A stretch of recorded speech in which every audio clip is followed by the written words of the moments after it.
Good morning, and welcome to your daily Farm and Home Show, brought to you by the University of Kentucky Cooperative Extension Service. And now, here's your host.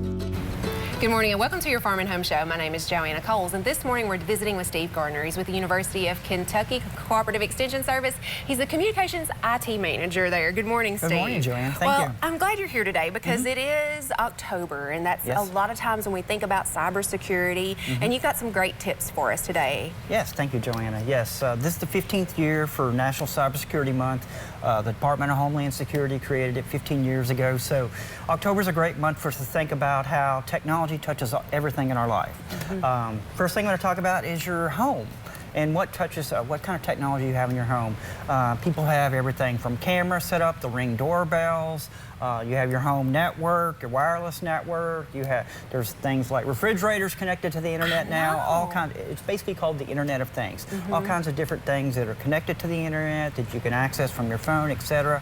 What you need to do about those devices is think about creating good passwords for those devices. Basically, setting up a good password for your home wireless network is basically like locking your door to your house. That basically keeps all those devices behind a secure location.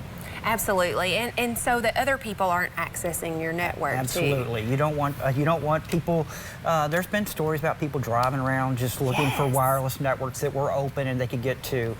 You need to make sure you're doing things like encrypting your wireless network using WPA2 encryption. So if somebody was to Google making sure their wireless network is encrypted, WPA is the proper protocol to use for encryption. Okay, so that's one of the first steps that we need to do with our home wireless networks. Absolutely. Also, is make sure that those devices that you have, if you get a notification that there's a software update that's needed for those devices, make sure you're updating the software for those too. And just helps the device run smoother, right? Exactly. There's all kinds of features or bugs that are fixed when there's a software update that comes out, so it's very important to make sure you do that. Okay, and so I know a lot of times people might be hesitant to do that. I know my father-in-law, he always is like, I have something on my phone, will you make sure it's updated? Exactly. Because people aren't sure about some of the things that just pop up. That's right.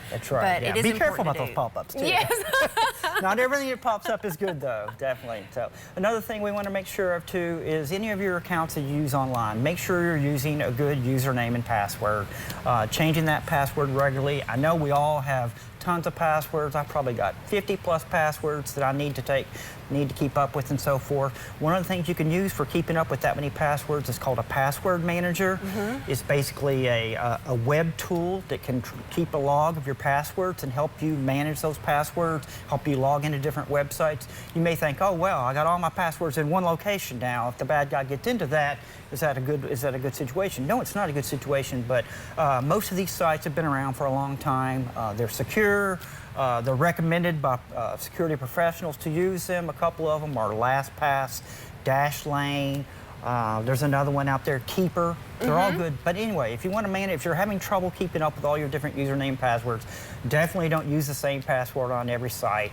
A lot of us, I know, have done that, but we definitely need to make sure we use a variety of different passwords for those sites. And a lot of sites now are requiring a character or a special symbol or something like that, and so it does make it hard to keep up with it. But Keeper, I actually use Keeper to kind of keep up with all that on my phone. There you go. Exactly, though. Exactly. It does help. And for your phone, make sure you've got a passcode on the phone so that if you were to lose that, somebody just couldn't start making phone calls or get into your banking, etc.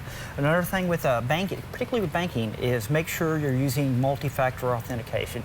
Basically what that is when you log in, you're going to get a secondary prompt for either a passcode or some kind of PIN code that maybe you already know.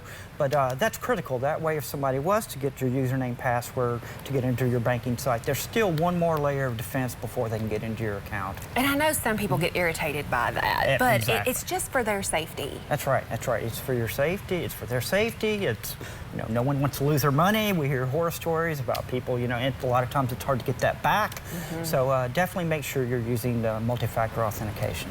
Yeah, so that one little extra step, and I know it might be inconvenient, but it's going to be so worth it in the long run. And so what about device sharing? Device sharing. If you've got children in your house, you can think, well, I'll let them use my computer. Well, maybe that's not such a great idea.